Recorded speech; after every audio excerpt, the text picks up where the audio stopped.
All right, sports fans, how's everybody out there doing? William Martin coming at you one more time here on YouTube with another edition of the 300 Pounds of Sports Knowledge Podcast. Now, after 4 years as the men's head basketball coach of the Indiana Hoosiers, Archie Miller was given his walking papers yesterday. In 4 years at Indiana, Miller had a record of 67-56 with no NCAA tournament appearances. Indiana did win 20 games last year prior to the start of the Big Ten tournament, but the COVID shutdown prevented them from getting to the big dance. Overall, now we're looking at a situation where the Hoosiers now have 5 straight years without an appearance in the NCAA tournament, which is their longest stretch since 1972.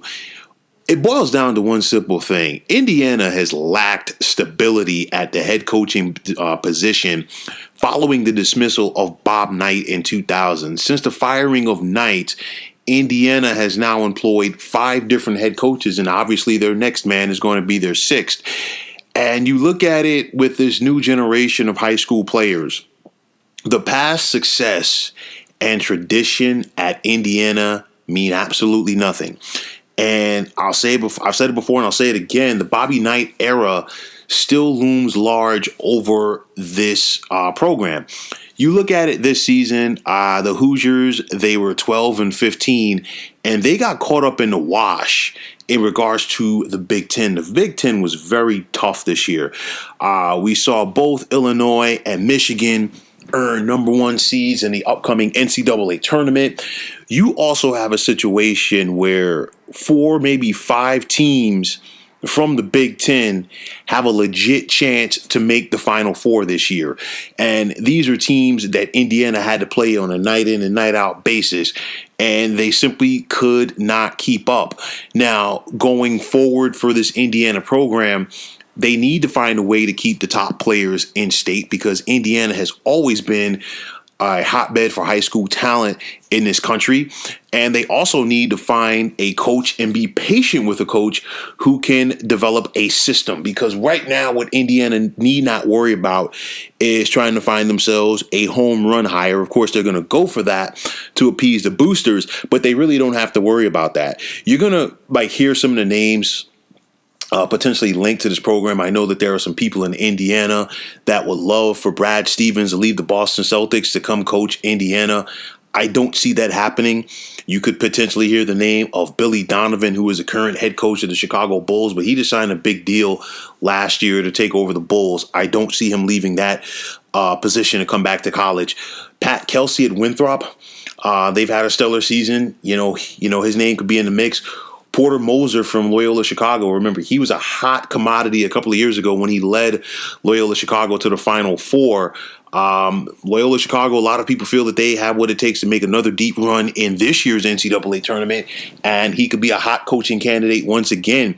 Darian DeVries from Drake. And I mean, Drake has been one of the best teams in college basketball this year coming out of the Missouri Valley Conference. And then, of course, Casey Alexander at Belmont.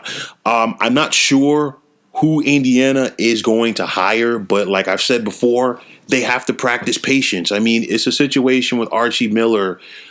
He got 4 years there. Never got him to the tournament. I totally get that. And, the folks at Indiana, they want to see their program take that next step.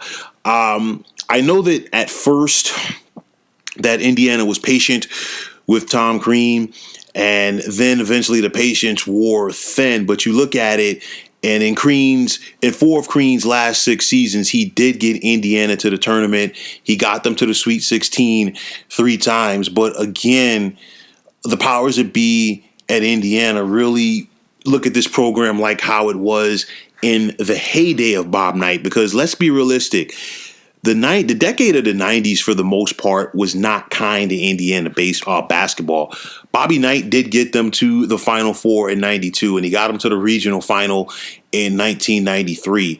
But after that, the rest of Bob Knight's tenure at Indiana was not that good. It was a lot of one-and-dones in the NCAA tournament, a lot of lower seeds in the NCAA tournament as well. So that heyday It's a thing of the past. It's gone. Indiana has to get with the culture change. You name it. They've got to go out there and change their approach to high school recruits. And until they do that, and until they have get off of these unrealistic expectations at Bloomington, whoever they hire, we're going to be having the same conversation in 3 or 4 years from now. So patience must be the key around this Indiana program if they are going to find a way to get back among college basketball's elite. But until the powers that be around this program are able to do that, Indiana will continue to struggle to be a mediocre team. The Big Ten is as tough as it has ever been. You look at the likes of Ohio State, Purdue, Iowa, Michigan, Illinois. You know Michigan State is going to bounce back next year under head coach Tom Izzo, so you can never write them off as well. So it's one of those things for Indiana. They really got to do their homework on this hire. I've said it before, I'll say it again. Patience has to be the key, but we're going to see what's going to happen coming down the pike out of Bloomington with this once storied men's college basketball program. So, folks, that is going to wrap it up. And as always, I want to take this time out to thank you for tuning into the 300 Pounds of Sports Knowledge podcast here on YouTube. I want to take this time out to thank all of you fine folks out there for tuning in. And if you have not already, please feel free to subscribe to this channel. Now, if you're on Twitter, please feel free to follow me at 300 Pounds of Sports. And like I always say, if you follow me, it'll be my pleasure to follow you right back. There's also the sports discussion group on Facebook at the Sports Depot 365. You can check it out. Drop a line and be a part of one of the better sports debating sites going on social media. So once again, fine folks, my name is William Martin. Take care and have yourselves a wonderful day.